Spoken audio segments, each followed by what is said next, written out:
Nel 1967, un ufficial de la Marina turca donò una collezione di map alla Biblioteca del Congresso. Tracest, sera un documento, che non avrebbe dovuto esistere. Una carta nautica, disegnata, nel 1513, che mostrava la linea costiera dell'Antartide. Non il ghiaccio, ma la terra sottostante. Linee costiere che non sarebbero state confermate fino all'avvento dei radar nel 1949. Ma quella mappa, la mappa di Piri Reis, non è ciò di cui vogliamo parlar qui, perché c'est qualcosa di più antico. Qualcosa che precede di migliaia di anni mappa conosciuta. Una tavoletta di argilla sumera catalogata come VA243 al Vorderasiatisch Museum di Berlino. E ciò che è inciso su quella tavoletta tiene in silenzio archeologi, fisici e governi. Perché se i segni significano ciò che alcuni ricercatori sostengono, allora ci troviamo di fronte a una mappa. Una mappa della Terra, che mostra masse continentali, che esistono solo, se si rimuove la calotta glaciale antartica. Masse continentali, che si è legalmente vietato visitare in base a un trattato internazionale. La domanda non è se la tavoletta esista. Esiste. I musei la catalogano. Gli studiosi la citano. Ne esistono fotografie nel banche dati accademique di tutto il mondo. La domanda è: cosa succede quando si decodifica ciò che vi è effettivamente inciso? Quando si smette di considerar la mitologia e si inizia a considerar la cartografia. La tavoletta in sé è piccola. Grande all'incirca come un libro tascabile. Circa 4 pollici per 6 pollici. È stata rinvenuta tra le rovine della Biblioteca Reale di Assurbanipal a Ninive, nell'odierno Iraq, verso la fine del XIX secolo, durant il periodo di massimo splendor delle spedizioni archeologiche nei siti mesopotamici. La scrittura cuneiforme la fa risalire approssimativamente al 2500. Sebbene i simboli facciano riferimento a eventi che, secondo i Sumeri, sarebbero avvenuti molto prima. Forse migliaia di anni prima che la tavoletta stessa venisse creata. Sulla sua superficie sono presenti quelli che l'archeologia tradizionale definisce diagrammi celesti, punti disposti in schemi circolari. Segni a forma di cuneo che indicano un flusso direzionale E, al centro, una serie di anelli concentrici, con forme di masse continentali, impresse nell'argilla. Per decenni, questo oggetto è stato classificato come strumento didattico cosmologico. Qualcosa che i sacerdoti usavano per spiegare i cieli agli allievi. Un tentativo primitivo di educazione astronomica. Ma nel 1976, un ricercateur di nome Zekaria Sitchin pubblicò delle fotografie della VA 243 con un'interpretazione radicalmente diversa. Affermò che i punti non erano stelle, erano pianeti. Tutti quanti, compresi quelli che non abbiamo scoperto ufficialmente fino al XIX secolo. Urano non fu confermato fino al 1781. Nettuno nel 1846. E gli anelli concentrici non erano cieli né traiettori orbitali. Erano linee di latitudine su una mappa a posizione polare. Una mappa vista direttamente dall'alto del polo sud. Il tipo di mappa, che si può creare solo se si guarda la Terra dall'alto dallo spazio. Il lavoro di Sitchin fu respinto quasi immediatamente dalle istituzioni accademiche di tutto il mondo. Dissero che le sue traduzioni erano errate. Che non possedeva le credenziali adéquate nelle lingue antiche. Che vedeva ciò che voleva vedere. Un pregiudizio di conferma mascherato da erudizione. Ma ecco ciò che non hanno affrontato. La tavoletta mostra 11 oggetti sferici distinti attorno a una stella centrale. Noi conosciamo 8 pianeti nel nostro sistema solar. Sitchin affermò che il diagramma includeva il Sol, la Luna e un nono pianeta che i Sumeri chiamavano Nibiru. Ma anche se si scartasse completamente Nibiru comme mito o errata interpretazione, la tavoletta raffigura come un corpi celesti sferici in un modello eliocentrico. Si tratta di un sistema solar incentrato sul Sol. In Occidente, non accettamo che il modello fino, a quando Copernico non pubblicò la sua, opera nel 1543. Per oltre 1000 anni prima di allora, credevamo che la Terra fosse il centro di tutto, prevaleva il modello tolemaico. La Chiesa lo imponeva. Personne morirono difendendo l'idea che la Terra fosse fissa e speciale. I Sumeri non avrebbero dovuto saper che il Sol era il centro. Non avrebbero dovuto sa perche la terra era rotonda. Di certo, non avrebbero dovuto dispor di un conteggio accurato dei pianeti, che non avremmo potuto vedere senza telescopi per altri 4000 anni. Eppure lo sapevano. E hanno inciso che i conteggi nell'arghi a 5000 anni fa. Quella conoscenza era lì da sempre. Catalogata, fotografata, disponibile.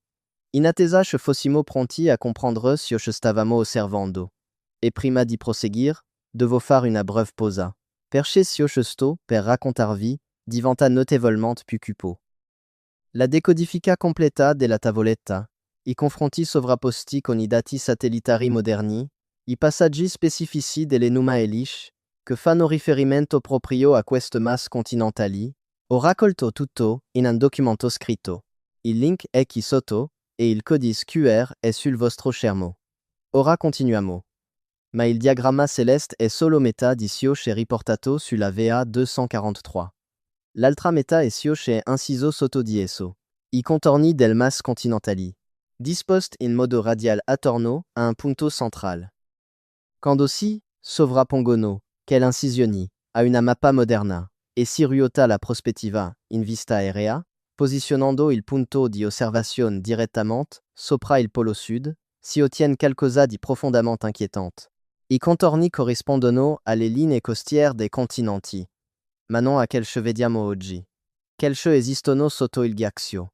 Quel che siamo riusciti a mappare solo negli ultimi 50 anni, utilizzando il sonar e la tecnologia radar a penetrazione del suolo. Nel 2001, un cartografo di nome Charles Apgood pubblicò uno studio comparativo che avrebbe dovuto far scalpore, ma che fu in gran parte ignorato dai media mainstream.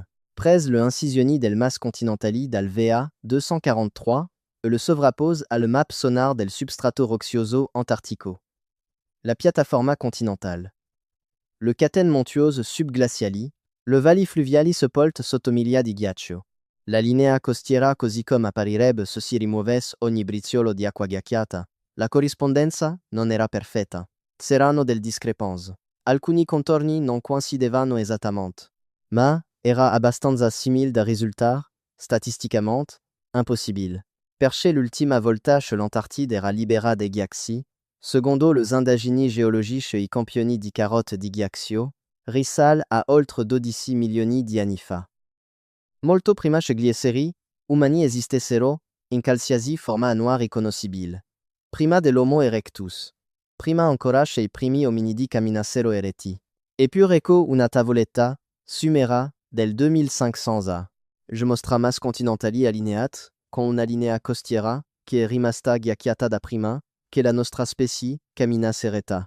O i Sumeri disponevano di una tecnologia avanzata di radar, a penetrazione del suolo di cui non abbiamo alcuna prova, oppure qualcuno fornì loro una mappa. Qualcuno che aveva visto l'Antartide senza ghiaccio, qualcuno che era stato lì, che aveva percorso quel costo, che aveva mappato quelle montagne. I Sumeri avevano un nome per quel qualcuno. Li chiamavano Anunnaki. Coloro che vennero dal cielo, coloro che discesero dall'alto. Secondo i testi sumeri, gli Anunnaki arrivarono sulla Terra circa 450.000 anni fa. Non come conquistatori, ma come minatori. Vennero per loro. Ne avevano bisogno per riparare l'atmosfera del loro pianeta, ormai in deterioramento. Non si tratta di speculazioni. È scritto esplicitamente in diverse fonti, Sumer, Tracui, l'Enuma Elish, l'Atrahasis e vari sigilli cilindrici. I testi descrivono il loro atterraggio nell'Abzu, una regione che definivano come il punto più meridionale della Terra. Il luogo dove l'acqua dolce scorre sotto il terreno ghiacciato. La fonte profonda. Nella cosmologia sumera, l'Abzu non era mitologico, non era metaforico. Era geografico, un luogo real. E ogni descrizione che danno dell'Abzu corrisponde ai laghi subglaciali dell'Antartide. Il lago Vostok, il lago Ellsworth, il lago Wilans. Vaste riserve di acqua liquida che ghiacciano sotto miglia di ghiaccio, protette dal congelamento dal calore geotermico proveniente dal sottosuolo. Non abbiamo confermato l'esistenza di questi laghi fino agli anni 70, utilizzando la tecnologia radar in grado di penetrare il ghiaccio. I Sumeri ne scrissero 5000 anni fa. Li descrissero in dettaglio, li hanno nominati, li hanno indicati sul map. Si suppone che gli Anunnaki abbiano stabilito lì la loro prima base. Un'operazione mineraria per estrarre oro dal profondità della terra. Non estrazione a cielo aperto. Estrazione dal nucleo profondo. I testi descrivono tunnel, pozzi, strutture sotterranee scavate nella roccia, ma l'attività mineraria richiedeva manodopera. Lavoro intenso, pericoloso, brutal. E secondo i testi, dopo migliaia di anni di questo lavoro, gli operai Anunnaki alla fine si ribellarono. Si rifiutarono di continuare. Le condizioni erano troppo dure. Il lavoro troppo impegnativo. Così la leadership degli Anunnaki trovò una soluzione. Crearono geneticamente una specie di lavoratori primitivi, combinando il proprio DNA con quello degli ominidi autoctoni che già vivevano sulla Terra. I testi definiscono questo processo la creazione dei Lulu, i metici, gli ibridi. Quella specie eravamo noi, l'Homo sapiens. I testi sono espliciti al riguardo. L'umanità è stata progettata, costruita in laboratorio, creata per svolgere una funzione. Non siamo stati il risultato di un natural sviluppo evolutivo. Siamo stati ingegnerizzati, costruiti appositamente. E il luogo in cui, avven questa creazione, dove fu svolto il lavoro genetico, i Sumeri lo chiamavano Edin. Non Eden con la E, Edin. Edin. La dimora dei giusti. Una struttura specifica in una località specifica. Alcuni ricercatori ritengono che tale località fosse in Mesopotamia, nella mezzaluna fertile tra i fiumi Tigri ed Eufrate. Altri sostengono che fosse nell'Africa meridionale, dove si trovano le più antiche testimonianze di attività minerari, compresi siti in Sudafrica risalenti a oltre 100.000 anni fa. Ma un terzo gruppo, quello che studia il VA 243 più da vicino, ritiene che l'Edin original si trovasse in Antartide, prima del ghiaccio. Prima della catastrofe, che seppellì ogni cosa sotto 2 miliardi di acqua ghiacciata, quando il continente era ancora verde, ancora abitabile, ancora in grado di sostenere la vita. Ora arriviamo alla parte che rende nervosi i governi. Perché se gli Anunnaki avessero avviato operazioni in Antartide, e se tali operazioni includessero impianti, strutture, laboratori o archivi, allora quelle cose potrebbero essere ancora lì, seppellite, congelate, perfettamente conservate sotto 2 miglia di ghiaccio. E se questo fosse vero, se anche solo una frazione di tutto ciò fosse esatta, allora qualcuno vorrebbe davvero che le cose restassero così. Tenere tutto nascosto, tenere tutto sotto chiave, tenere tutto lontano dal pubblico. Nel 1959, 12 nazioni firmarono il Trattato Antartico. In apparenza, fu presentato come un accordo per preservare l'Antartide, a fini di ricerca scientifica pacifica. Nessuna attività militare. Nessun test nucleare. Nessuna rivendicazione territoriale. Uno sforzo internazionale cooperativo per studiare il continente a beneficio di tutta l'umanità. Ma nascosto nell'articolo 4, c'est qualcosa di interessante. Qualcosa che la maggior parte delle persone non legme. E sovieta, a qualsiasi nazione di avanzare nuove rivendicazioni territoriali o di espandere quelle esistanti. Congela tutte le rivendicazioni così come erano nel 1959. Cosa ancora più importante, vieta alla maggior parte delle persone di accedere a vaste aree del continente, sans l'esplicita approvazione e i permessi del governo. Non si può semplicemente andare in Antartide. Non si può comprare un biglietto aereo e atterrar lì. Servono permessi dal proprio paese d'origine. Servono itinerari di spedizione approvati e presentati con mesi di anticipo. È necessaria un'assicurazione, supporto logistico, autorizzazione governativa. E sì, sono zone contrassegnate come riserve scientifiche, soggette a restrizioni dove, persino, i ricercatori accreditati con decenni di esperienza necessitano di un'autorizzazione speciale per entrare. Aree in cui l'accesso è controllato non dall'interesse scientifico, ma da un accordo internazionale. Prima di passare a ciò che verrà dopo, fermati un attimo.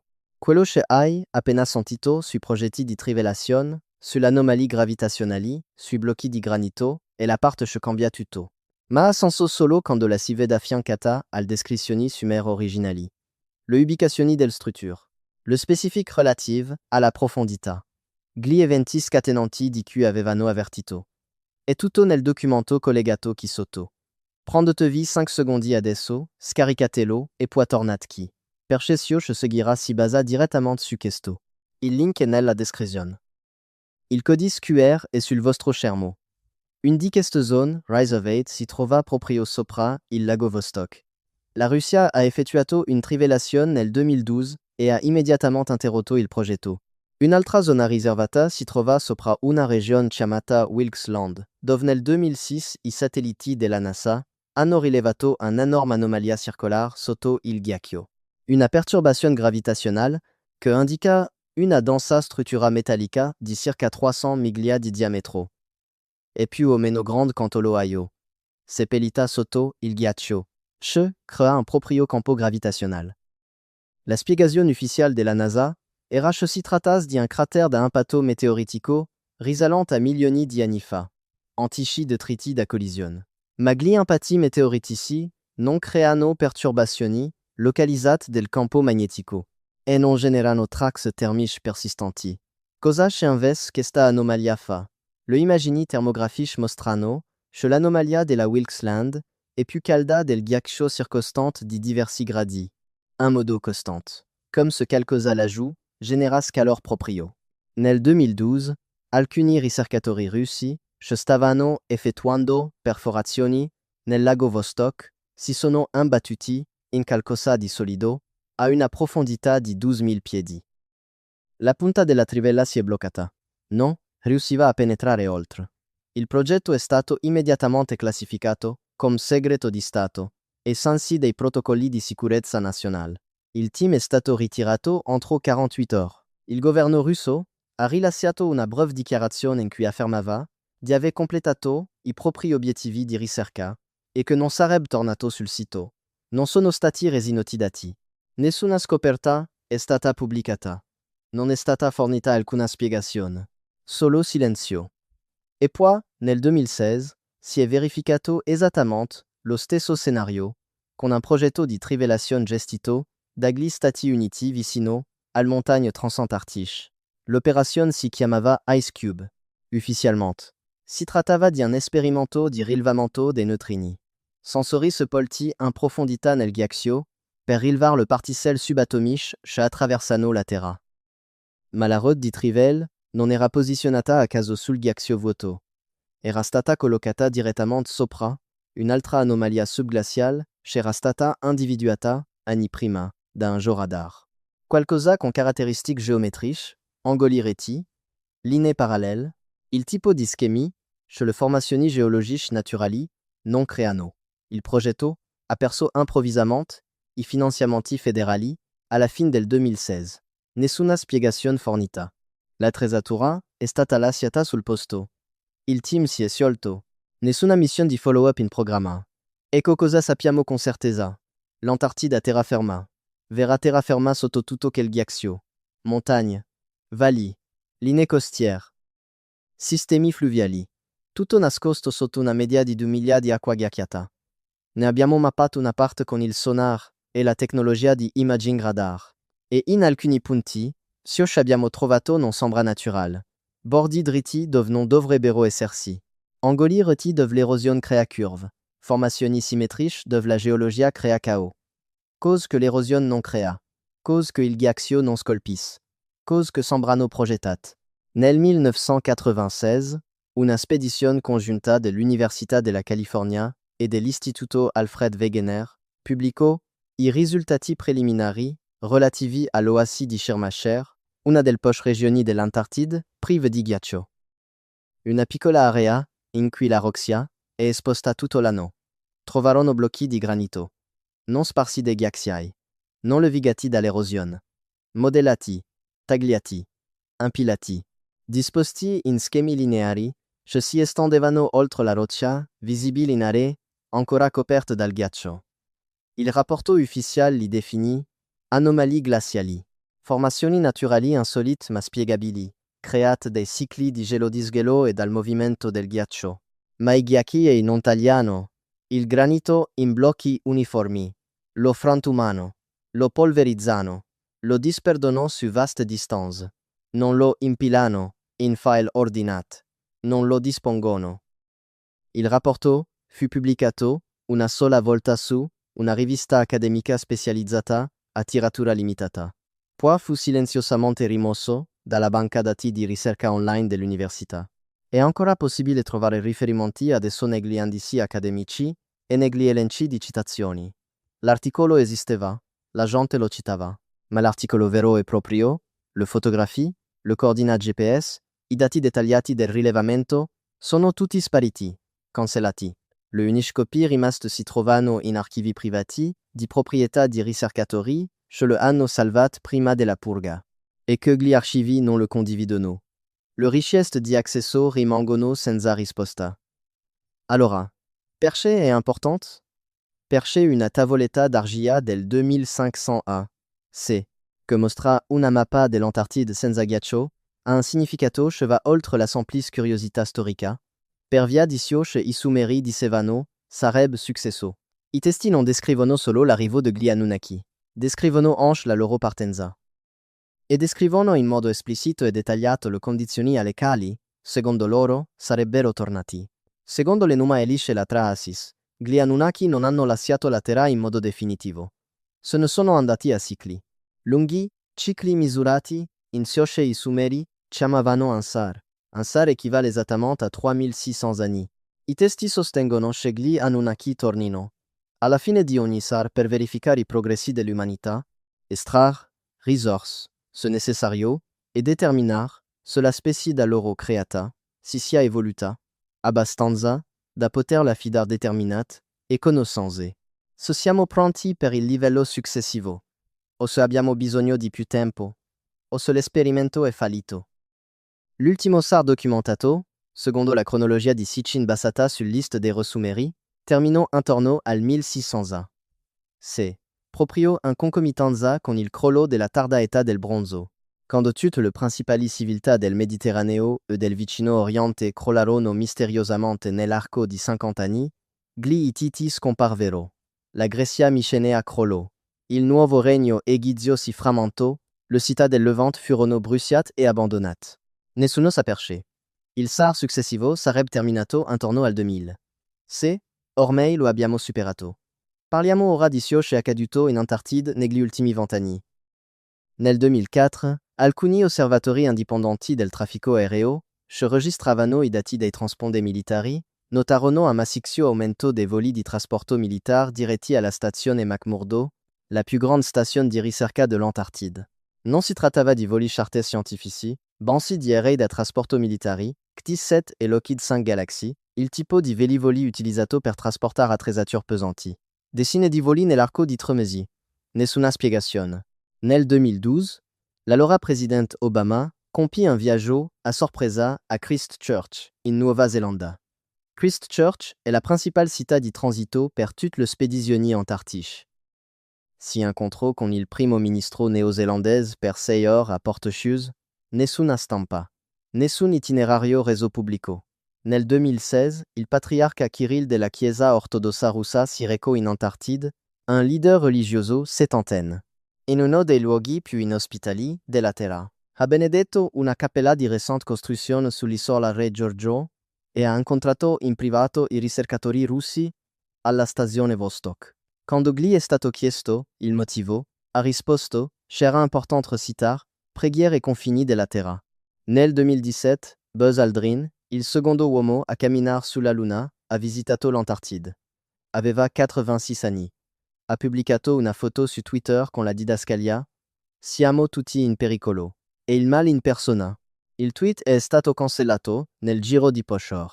Aldrin è stato evacuato per motivi medici il giorno successivo, ufficialmente a causa del mal di montagna. Ma l'Antartide si trova a livello del mar. Non c'è altitudine. Il suo team non ha mai spiegato cosa sia successo. E da allora Aldrin non ha mai più parlato pubblicamente di quel viaggio. Non si tratta di episodi isolati. Fanno parte di uno schema ricorrente. Personaggi di spicco che compiono viaggi insoliti. Visite senza preavviso. Silenzio immediato dopo il ritorno. Tutto ciò avviene nello stesso arco di 2 decenni che coincide con la fine del ciclo sar sumero. I Sumeri non credevano nelle coincidenze. Credevano nei cicli. E credevano che, quando gli Anunnaki fossero tornati, l'umanità si sarebbe trovata di fronte a una scelta. O avremmo progredito abbastanza da essere considerati loro pari, oppure no. E se non lo avessimo fatto, I testi dicono che avrebbe avuto inizio il reset. Non una distruzione. Un reset. Un ritorno allo stato iniziale. La storia del diluvio è presente nei testi sumeri ben 1000 anni prima che comparis nella Bibbia. E nella loro versione, il diluvio non era una punizione divina, era una manutenzione planetaria. Una ricalibrazione deliberata innescata quando la popolazione umana superò i parametri sostenibili. Gli Anunnaki non causarono direttamente il diluvio, ma sapevano che sarebbe arrivato. E scelsero di non avvertire la maggior parte dell'umanità. Solo pochi eletti furono salvati, quelli ritenuti degni di essere preservati geneticamente. Ecco la parte che nessuno vuol dire ad alta voce. Se gli Anunnaki sono reali, ceux-ci hanno progettato, ceux-ci hanno monitorato a cicli. Allora non siamo la piste di nulla, siamo un prodotto, un esperimento.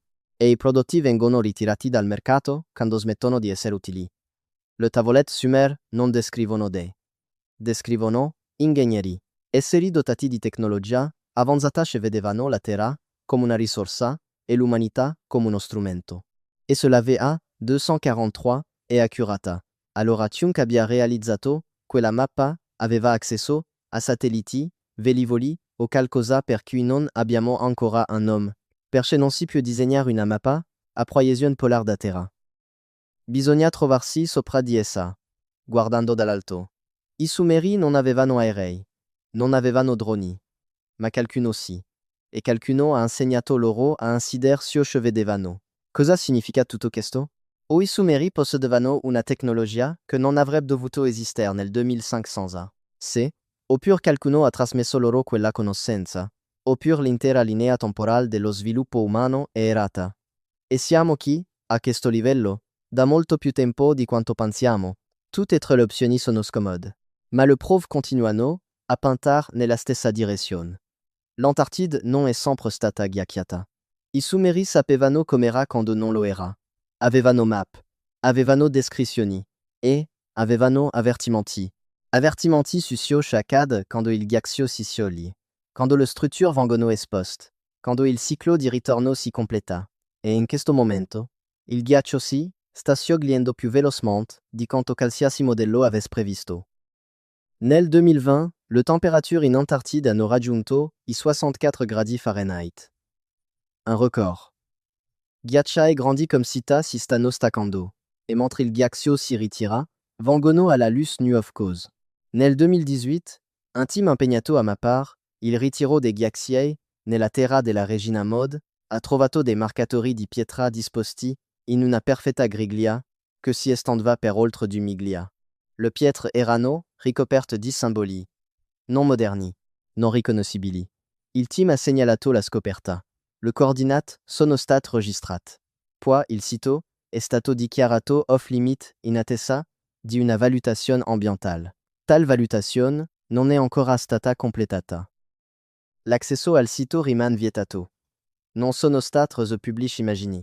Nel 2019, le immagini termiche satellitari hanno rilevato e picchi di calore provenienti da sotto il ghiaccio, in tre località dell'Antartide orientale. Segni di calore compatibili con sorgenti geotermici. Solo che questi si accendono e si spangono. Appaiono per settimane, poi svaniscono. Per poi riapparire mesi dopo in luoghi diversi.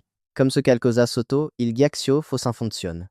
La spiegazione della NASA è l'attività vulcanica, ma i vulcani non migrano e non producono interferenze elettromagnetiche abbastanza forti da disturbare i satelliti GPS. La verità è che non sappiamo cosa si sia sotto il ghiaccio. Abbiamo solo frammenti, dati radar, segni termici, anomalie.